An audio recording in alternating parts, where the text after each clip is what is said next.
यसपालिको एसई को नतिजा निकै उत्साहजनक आयो।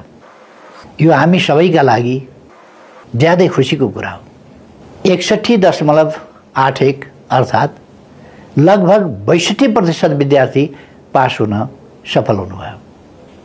यो उल्लासमय नतिजा सहित उत्तीर्ण हुने सम्पूर्ण भाइ बहिनीलाई हार्दिक बधाई र मौका परीक्षाका लागि योग्य सबैलाई शुभकामना। गत वर्षको निराशाजनक नतिजाले हामी सबैलाई चिन्तित तुल्याएको थियो। परिणाम हेर्दा अनुत्तीर्ण हुनेमा प्रायजसो दुर्गम क्षेत्रका विद्यार्थीहरू रहेको पायौं। नतिजा सुधार्न हामी सबैभन्दा पहिले हर कुनाका विद्यार्थीसँग सिधै जोडिनुपर्ने देखियो।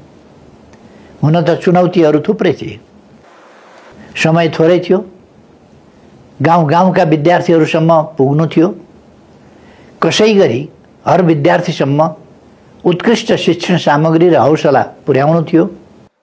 तर चुनौती छन् भनेर उम्किने छुट हामीलाई थिएन।